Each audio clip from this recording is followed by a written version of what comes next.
तो हमारा पहला क्वेश्चन है, where is the headquarter of NITI Aayog located. तो नीति आयोग का हेडक्वार्टर कहां पे लोकेटेड है? ये क्वेश्चन आपसे पहले भी ग्रुप डी के एग्जाम में पूछा जा चुका है। इस क्वेश्चन का आपका करेक्ट आंसर हो जाएगा न्यू दिल्ली। तो न्यू दिल्ली में, जो कि इंडिया की कैपिटल है, वहां पे हेडक्वार्टर लोकेटेड है नीति आयोग का। यहां पे जो बात करी गई है वो हेडक्वार्टर से रिलेटेड बात करी गई है। हर एक क्वेश्चन को बिल्कुल डिटेल में कवर किया जाएगा, तो कुछ इंपॉर्टेंट हेडक्वार्टर्स की बात कर लेते हैं। तो अगर बात करी जाए हेडक्वार्टर्स की, तो reserve bank of India RBI जो है उसका हेडक्वार्टर कहां पे है? मुंबई, महाराष्ट्र में। मुंबई जो जगह है वहां पे हेडक्वार्टर है रिजर्व बैंक ऑफ इंडिया का। Export import bank of India, जिसको एग्जिम बैंक भी बोला जाता है, इसका भी हेडक्वार्टर है मुंबई में। इंडियन बैंक्स एसोसिएशन आईबीए का हेडक्वार्टर है मुंबई में। National bank for agriculture and rural development, जिसको हम नाबार्ड भी बोलते हैं, इसका हेडक्वार्टर भी मुंबई में ही लोकेटेड है। अगर नेशनल हाउसिंग बैंक की बात करी जाए तो इसका हेडक्वार्टर न्यू दिल्ली में लोकेटेड है। अब यहां पे एक इंटरनेशनल ऑर्गेनाइजेशन हो जाएगी आपकी एशियन डेवलपमेंट बैंक, जिसको कि एडीबी के नाम से भी जाना जाता है। इंडिया को काफी ज्यादा लोन जो होता है, जो स्टेट्स को लोन होता है या जो गवर्नमेंट को लोन होता है, वो प्रोवाइड कराया जाता है एशियन डेवलपमेंट बैंक के द्वारा। तो मंडलुयोंग रहेगा मनीला में। मनीला जो जगह है फिलीपींस में, वहां पे हेडक्वार्टर है एशियन डेवलपमेंट बैंक का। Steel authority of India, SAIL के नाम से इसको जाना जाता है, न्यू दिल्ली में इसका हेडक्वार्टर है। Securities and exchange board of India, जिसको हम सेबी भी बोलते हैं, इसका हेडक्वार्टर है मुंबई, महाराष्ट्र में। अगर small industries development bank of India SIDBI की बात करी जाए तो ये लखनऊ में लोकेटेड है। न्यू डेवलपमेंट बैंक, जिसको कि अब ब्रिक्स बैंक के नाम से भी जाना जाता है, इसको ये लोकेटेड है आपका शंघाई, चाइना में। अब जो ब्रिक्स बैंक है इसको हम क्या बोलते हैं? New development bank. अगर वर्ल्ड बैंक की बात करी जाए तो ये Washington DC, America, United states of America में इसका हेडक्वार्टर लोकेटेड है। लाइफ इंश्योरेंस कॉर्पोरेशन एलआईसी की अगर बात करी जाए तो मुंबई में हेडक्वार्टर है life insurance corporation of India का। Who among the following was honored with the major Dhyan Chand Khel Ratna award? तो मेजर ध्यानचंद खेल रत्न अवार्ड से 2021 में किसको सम्मानित किया गया, किसको दिया गया है मेजर ध्यानचंद खेल रत्न अवार्ड? तो अगर मेजर ध्यानचंद खेल रत्न अवार्ड की बात करी जाए 2021 में टोटल 12 लोग रहेंगे, 12 पर्सन्स रहेंगे जिनको कि इस अवार्ड से सम्मानित किया गया है। तो गिवन 4 ऑप्शंस में से किस व्यक्ति को मिल चुका है? तो आपका आंसर हो जाएगा पी.आर. श्रीजेश। पी.आर. श्रीजेश को मेजर ध्यानचंद खेल रत्न अवार्ड दिया गया है 2021 में। अगर अब बात करी जाए 2021 में जो 12 लोगों को मिला है वो कौन कौन से लोग हैं, किस किसको मिला है? तो आपका आंसर क्या होगा? तो नीरज चोपड़ा हो जाएंगे, एथलीट रहेंगे जिन्होंने जेवलिन थ्रो में भारत को गोल्ड मेडल दिलाया है, तो इनको मिला है मेजर ध्यानचंद 2021 में। रवि कुमार दहिया को मिला है, रेसलिंग की फील्ड में रिलेटेड है ये। लवलीना बोर्गेन बॉक्सिंग से रिलेटेड हो जाएंगी। पी.आर. श्रीजेश जो हमारा क्वेश्चन है हॉकी से रिलेटेड रहते हैं, इनको मिल चुका है। अवनी लेखारा पैरा एथलीट रहेंगी, पैरा शूटर रहेंगी, इनको मिला है। सुमित अंतलवी एक पैरा एथलीट रहेंगे। और प्रमोद भगत की अगर बात करी जाए तो ये पैरा बैडमिंटन से रिलेटेड है। कृष्णा नागर पैरा बैडमिंटन से हैं। मनीष नरवाल रहेंगे, ये भी एक पैरा ओलंपिक शूटर रहेंगे। मिथाली राज हाल ही में इन्होंने रिटायरमेंट की घोषणा करी है, ये क्रिकेट से रिलेटेड रहेंगी, इनको मिला है। सुनील छेत्री रहेंगे, फुटबॉल से रिलेटेड है। मनप्रीत सिंह हो जाएंगे आपके हॉकी से रिलेटेड। तो ये टोटल 12 लोग हैं जिनको मेजर ध्यानचंद खेल रत्न अवार्ड मिला है 2021 में। जो भी क्वेश्चंस, जिस भी टॉपिक को हम इस वीडियो में कवर कर रहे हैं उसकी सेपरेट वीडियो आपको मिल जाएगी चैनल पे। हर एक टॉपिक की सेपरेट वीडियो आपको प्रोवाइड कराई जा रही है। हमारा दूसरा चैनल है HVS स्टडीज 2.0, उसका लिंक आपको डिस्क्रिप्शन में मिल जाएगा। उस चैनल पे जाके आप हर एक टॉपिक की वीडियो देख सकते हैं। अगर आपको किसी और टॉपिक पे सेपरेट वीडियो चाहिए तो आप कमेंट बॉक्स में जरूर बताएं। अगला क्वेश्चन देखते हैं। अगले क्वेश्चन पे बढ़ने से पहले हम आपको बताना चाहते हैं दी करंट अफेयर जो आपका 2022 का रहेगा, जनवरी से लेके जुलाई 2022 तक का, उसके लिए एक सेपरेट ई बुक लॉन्च करी गई है। आपके एग्जाम्स में जनवरी से लेके जुलाई तक 2022 के जो करंट अफेयर के क्वेश्चंस हैं वो पूरी तरीके से इस ई बुक में कवर कराए गए हैं। जितने भी क्वेश्चंस इंपॉर्टेंट बन रहे हैं वो सब इसमें डाले गए हैं। तो ये ई बुक सिर्फ आपको 59 रुपीज में प्रोवाइड कराई जा रही है, जिससे आपका जनवरी से जुलाई तक का करंट अफेयर कवर हो रहा है।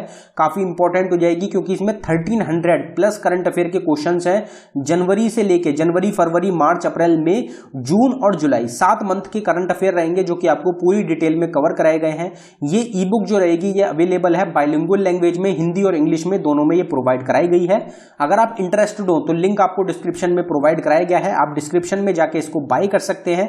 पेमेंट करने के बाद अगर आपको डाउनलोडिंग में कुछ इशू आता है तो नीचे हमारी जीमेल आईडी है, आप इस पे डायरेक्टली मेल कर सकते हैं। तो चलिए अगला क्वेश्चन देखते हैं। हमारा अगला क्वेश्चन है आपका, Ellora temple in Maharashtra were built by the ruler. तो इलोरा जो टेम्पल है, इलोरा केव कहां पे है? महाराष्ट्र में। इलोरा टेम्पल्स जो हैं वो भी आपके महाराष्ट्र में ही हो जाएंगे।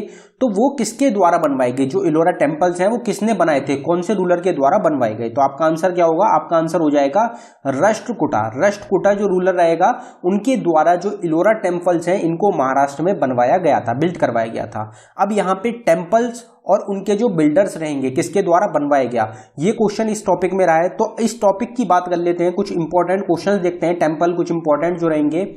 तो अगर टेम्पल्स की बात करी जाए तो लिंगराज टेम्पल आपका कहां लोकेटेड है? उड़ीसा में। स्टेट भी पूछी जाती है और ये किसके द्वारा, जो इनके बिल्डर हैं वो भी आपसे एग्जाम में पूछे जाते हैं। तो आपको स्टेट भी याद रखनी है और किसके द्वारा बनवाया गया, दोनों चीज आपको याद रखनी है। लिंगराज टेम्पल उड़ीसा में किंग जाजती केशरानी के द्वारा इसको बनवाया गया है।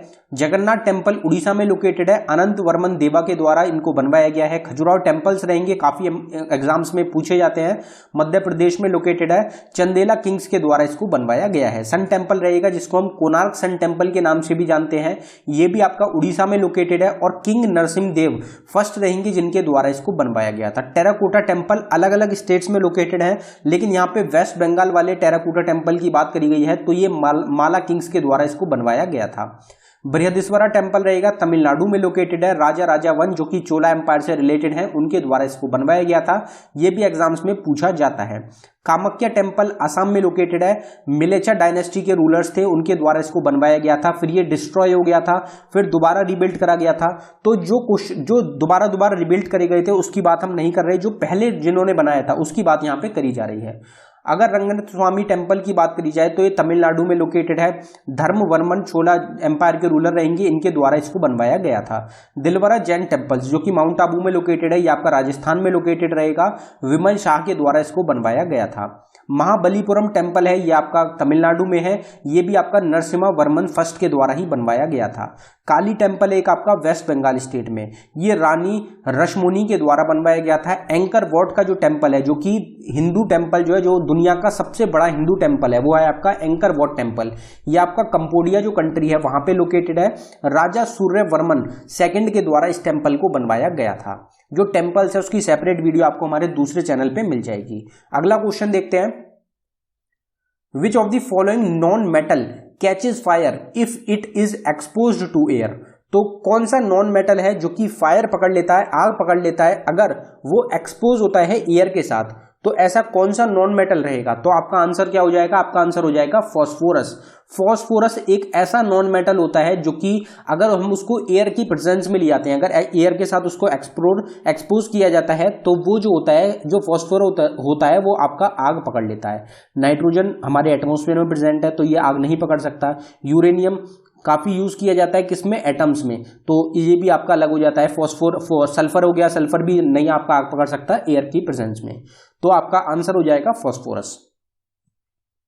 Which picture one the 94th academy award in best picture category? तो बेस्ट पिक्चर कैटेगरी मतलब बेस्ट पिक्चर कौन सी रही है 94th अकेडमी अवार्ड में, या फिर जो 94th Oscar award, academy award और ऑस्कर अवार्ड एक ही रहते हैं, काफी लोगों को कंफ्यूजन हो जाता है इसमें। तो 94th ऑस्कर अवार्ड जो 2022 में दिए गए हैं उसमें बेस्ट पिक्चर कौन सी रही? तो आपका आंसर क्या है? कोडा। कोडा जो मूवी है ये बेस्ट पिक्चर रही है 94th अकेडमी अवार्ड की। अगर अकेडमी अवार्ड्स की बात कर ली जाए 94th की, तो एक बार देख लेते हैं क्योंकि एग्जाम्स में इससे क्वेश्चन पूछे जाते हैं। तो अगर बात करी जाए तो बेस्ट पिक्चर आपकी जो हमारा क्वेश्चन है वो कोडा रही है। जो ये क्वेश्चन है ना, ये आपसे पिछली जो पीछे आपका एग्जाम हुआ था उसमें ये ऑलरेडी पूछे जा चुके हैं। तो जो पिछली आपका 2018 या 17 में जो आपका एग्जाम हुआ था उसमें आपका जो ऑस्कर अवार्ड था उससे क्वेश्चन पूछा गया था, इसलिए इस क्वेश्चन को आपको प्रोवाइड कराया गया है। बेस्ट एक्टर कौन रहे हैं? तो विल स्मिथ रहे हैं जिनको किंग रिचर्ड मूवी के लिए मिला है। बेस्ट एक्ट्रेस कौन सी रही है? तो जेसिका कैस्टेन रही हैं जिनको दी आई ऑफ टैमी फेई के द्वारा जो इनकी ये मूवी रहेगी इसके लिए इनको मिला है। इंटरनेशनल फीचर फिल्म कौन सी रही है? तो वो रही है drive my car. Best director कौन रहे हैं? तो बेस्ट डायरेक्टर रहे हैं आपके जेन कैंपियन जिनको की the power of the dog movie के लिए बेस्ट डायरेक्टर इनको चुना गया है। बेस्ट ओरिजिनल सॉन्ग कौन सा रहा? No time to die. अगर बेस्ट सपोर्टिंग एक्टर, एग्जाम में पूछे जाते हैं सपोर्टिंग एक्टर्स भी, तो ट्रॉय कोट्सुर रहेंगे। और बेस्ट सपोर्टिंग एक्ट्रेस कौन रही है, तो एरियाना डिबोस रहेंगी। बेस्ट साउंड की अगर बात करी जाए तो वो ड्यून रहेगी। और मोस्ट जो सबसे ज्यादा अवार्ड्स जीते गए हैं वो जीते गए हैं ड्यून मूवी के द्वारा, 6 अवार्ड्स टोटल इसके द्वारा जीते गए हैं। मोस्ट नॉमिनेटेड की अगर बात करी जाए, सबसे ज्यादा नॉमिनेटेड मूवी कौन सी रही, तो the power of the dog रही है, जिसके डायरेक्टर को अवार्ड मिला है और ये 12 बार नॉमिनेट करी गई है आपकी 94th अकेडमी अवार्ड में। अगला क्वेश्चन देखते हैं, which is the first Indian railway station to run fully on solar power. तो पूरी तरीके से सोलर पावर पे रन करने वाला भारत का पहला रेलवे स्टेशन कौन सा बना, तो आपका आंसर हो जाएगा गुवाहाटी रेलवे स्टेशन, जो आसाम में लोकेटेड है। गुवाहाटी रेलवे स्टेशन ये पहला भारत का रेलवे स्टेशन बना है जो कि पूरी तरीके से सोलर पावर पे रन करा है। और 100% इलेक्ट्रिफिकेशन वाला भी आपसे पीछे अभी की करंट टाइम की करंट अफेयर की एक क्वेश्चन रहेगा 100% इलेक्ट्रिफिकेशन वाला, तो वो आपका कौन सा है, Konkan railways. Konkan railways 100% electrification पे काम कर रहा है, तो आपको ध्यान रखना है, क्वेश्चन पूछा जा सकता है, इंपॉर्टेंट है। अगला क्वेश्चन देखते हैं, which country hosted the 5th BIMSTEC summit. तो 5वीं जो बिम्स्टेक समिट हुई है वो कौन सी कंट्री के द्वारा होस्ट करी गई, तो ये आपका मार्च के अराउंड का करंट अफेयर का क्वेश्चन रहेगा। तो कौन सी कंट्री रहेगी, तो हमारा आंसर हो जाएगा श्रीलंका। श्रीलंका के द्वारा 5वीं जो बिम्स्टेक की समिट हुई थी वो आपकी होस्ट करी गई थी। अभी तो श्रीलंका में काफी ज्यादा बुरी हालत चल रही है, जो प्राइम मिनिस्टर प्रेसिडेंट हैं वो कंट्री छोड़ के भी चले गए हैं और लोगों के द्वारा काफी ज्यादा जो आक्रोश है वो देखने को मिल रहा है श्रीलंका कंट्री में। तो श्रीलंका में होस्ट हुई थी आपकी 5वीं बिम्स्टेक समिट। अब यहाँ पे बिम्स्टेक समिट की जो बात हुई है उसको देख लेते हैं एक बार।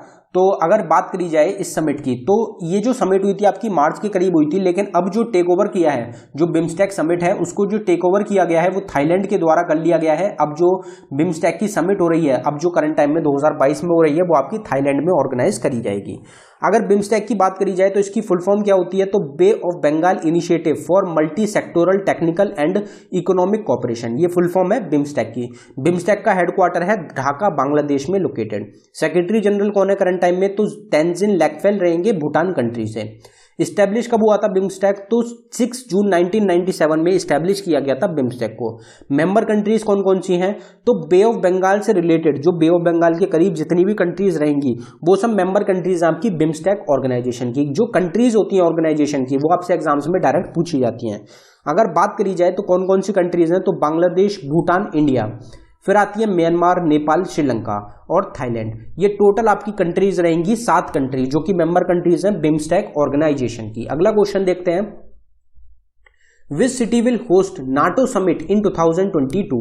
तो नाटो समिट जो होगी 2022 में वो कौन सी कंट्री होस्ट कर रही है, तो आपका आंसर हो जाएगा मैड्रिड, स्पेन। मैड्रिड स्पेन के द्वारा ऑर्गेनाइज किया गया है, जो होस्ट करी जा रही है वेन्यू है मैड्रिड स्पेन आपका नाटो समिट का। नाटो काफी फेमस चल रहा है रशिया और यूक्रेन वॉर की वजह से। अब अगर समिट की बात करी जाए, नाटो की बात करी जाए, तो नाटो की जो समिट हुई थी 2021 में वो ब्रुसेल्स बेल्जियम में ऑर्गेनाइज करी गई थी। अब जो 2022 की हो रही है ये मैड्रिड स्पेन में ऑर्गेनाइज करी जा रही है। और जो समिट होगी आपकी 2023 में वो विल्नियस जो लिथुआनिया जो कंट्री है उसकी जगह रहेगी, जहां पे ऑर्गेनाइज करा जाएगा 2023 में।